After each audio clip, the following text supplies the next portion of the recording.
여러분 안녕하십니까? 뉴스데스크 강원입니다. 횡성의 작은 마을 주민들이 잇따라 암에 걸리자 인근 퇴비 공장에서 나오는 악취 때문이라며 연관성을 밝혀달라는 국민 청원을 냈었습니다. 2년 만에 환경부가 조사 결과를 내놨는데 장기적으로 노출되면 건강에 악영향을 줄 수 있지만 암 집단 발병의 직접적인 원인은 아니라고 나왔습니다. 윤한 기자가 보도합니다. 횡성의 한 작은 마을.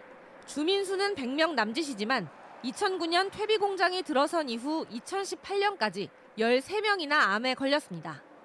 2019년 전북 익산 장전마을에서 퇴비 공장과 주민 집단 암발병 사이의 연관성이 공식 확인되자 횡성 주민들도 조사를 해달라는 청원을 냈고 이듬해 환경부 조사가 시작됐습니다.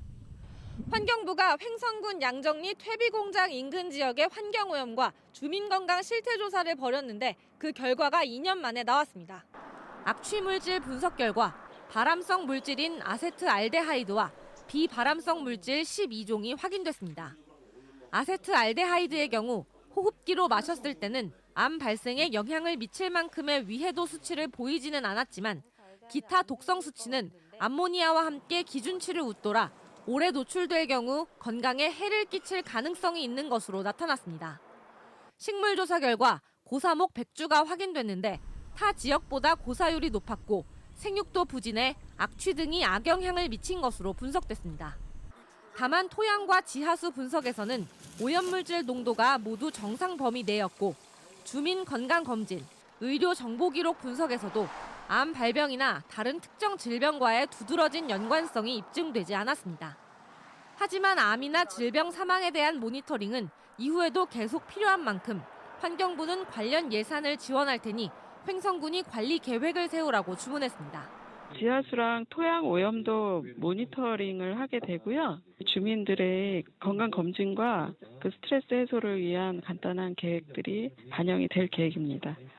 이번 조사는 공장이 가동을 멈춘 뒤에 시작돼 비슷한 처리 방법과 규모를 가진 충북의 가축분뇨 공공처리시설에서 시료를 채취한 뒤 모델링 방식으로 진행됐습니다. 환경부는 문제의 퇴비 공장과 관련해선 저감시설을 제대로 갖추고 운영하거나 다른 활용 방안을 찾으라고도 조언했습니다. MBC 뉴스 윤하은입니다. 민간 잠수부들이 수도권 상수원인 의암호에서 물속에 버려진 쓰레기를 수거하는 봉사에 나섰습니다. 춘천 지역 호수와 수변에서만 매년 100톤이 훌쩍 넘는 쓰레기가 수거되고 있지만 관련 예산은 계속 줄고 있습니다. 이승현 기자가 현장에 다녀왔습니다. 수도권 상수원 중 한 곳인 강원도 춘천 의암호. 산소통을 맨 잠수부가 미끄러지듯 호수로 들어갑니다.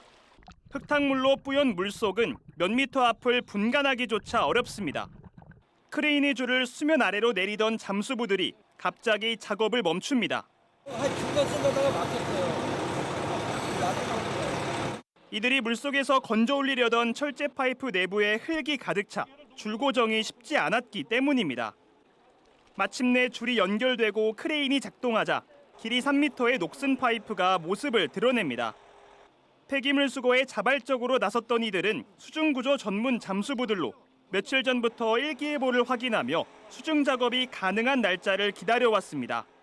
어두운 물속 수중 세계를 알 수가 없으니까 다니면서 이렇게 수거할 때는 상당히 어려운 문제들이 뒤따를 수밖에 없습니다. 크레인 줄끝에선 고무보트와 4인승 카누, 바닥 장판까지 출처를 알 수 없는 쓰레기가 계속 올라옵니다. 봉사자들이 수중에서 건져낸 쓰레기입니다. 춘천 지역 수변에서만 매년 100톤이 넘는 쓰레기가 수거되고 있습니다.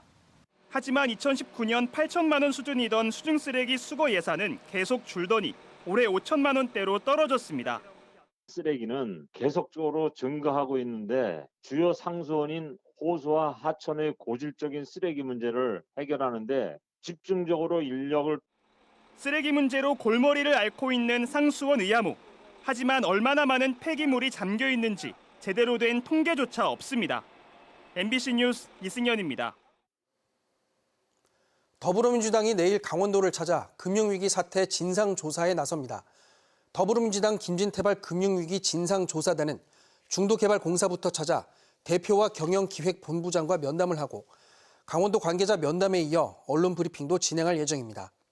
진상조사단에는 김종민 단장을 비롯해 허영 국회의원과 위성곤 국회의원, 이성만 국회의원 등이 소속돼 있고 더불어민주당 강원도당 김우영 위원장과 민주당 소속 도의원도 이번 조사에 동참합니다. 겨울철 코로나19 재유행이 본격화된 가운데 오늘 오후 6시까지 도내에서는 976명이 신규 확진됐습니다. 지역별로는 원주 259명, 춘천 217명, 강릉 83명, 속초 92명, 홍천 59명 등이 발생했고 누적 확진자는 77만 9천 명을 넘었습니다. 겨울철 재유행이 본격 시작되면서 지난주 도내 주간 확진자는 일주일 전보다 1,000명 이상 늘어난 12,600여 명으로 나타났습니다.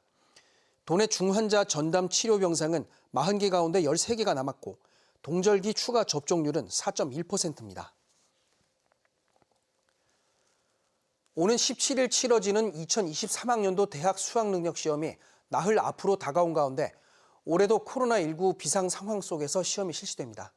강원도 내 수험생은 12,000여 명으로 시험을 보는 동안 마스크를 써야 하고 점심 식사 시간에는 간이 칸막이를 세워 비말 전파를 최소화해야 합니다. 또 확진되거나 격리 통지서를 받은 학생은 보건소에 알려야 별도의 시험장에서 시험을 볼 수 있습니다. 강원도 교육청이 오는 17일 수능시험이 치러지는 49개 중고교 시험장 학교를 내일부터 5일 동안 원격 수업으로 전환합니다. 수능시험 하루 전인 16일 수험생 예비 소집일에도 시험실 내 입장이 금지됩니다. 코로나19에 걸린 수험생은 가족이나 담임 교사 등이 증빙서류를 갖고 수험표를 대리 수령할 수 있도록 했습니다. 오늘 오전 7시 54분쯤 삼척 궁촌항 인근 해상에서 2명이 승선한 레저보트가 기상 악화로 침수되는 사고가 났습니다. 동해해경은 신고를 받고 경비함정, 연안구조정, 특공대 등을 현장으로 보내 승선한 2명을 안전구조하고 레저보트는 민간해양구조대가 궁촌항으로 예인했다고 밝혔습니다. 해경은 사고 당시 동해 중부 전 해상에 풍랑특보가 발효돼 있었다며 풍랑주의보가 내려졌을 때는 출항을 금지할 것을 강조했습니다. 횡성에서 생산되는 초소형 전기 화물차의 생산 물량 100%가 우정사업본부에 납품됩니다. 강원도는 올해 횡성에서 생산되는 초소형 전기 화물차 포트로 123대를 내년 1월까지 전량 우정사업본부에 납품한다고 밝혔습니다. 지난해 우정본부에 139대를 납품한 데 이어 2년째 우편 배달용 전기차 공급을 맡게 됐습니다. 임직원의 70%를 횡성 지역 인재로 채용한 생산업체 DP코는 이번 납품 계약을 토대로 공공기관 판로 확보에 나섭니다. 강원도 내 국립공원이 모레부터 한 달간 고지대 탐방로 출입을 통제합니다. 통제 구간은 4개 국립공원 44곳으로 설악산 오색에서 대청봉과 백담사에서 대청봉 등 14곳, 오대산 정멸보궁에서 두로령과 동대산에서 두로령 등 7곳입니다. 또 치악산 고든제 지킴터에서 고든제 등 5곳과 태백산 금천에서 문수봉 등 18곳도 통제됩니다. 국립공원 사무소는 흡연과 인화물질 반입, 통제구역 무단 출입 행위를 집중적으로 단속할 방침입니다. 속초시가 2023년 강원도 전통시장 시설 현대화 공모사업에 선정돼 사업비 6억 5천만 원을 확보했습니다. 속초시는 속초관광수산시장이 지난 1999년 준공돼 30년이 훌쩍 넘으면서 이용객들의 불편이 이어져 사업을 신청해 모두 선정됐다고 밝혔습니다. 뉴스를 마칩니다. 고맙습니다.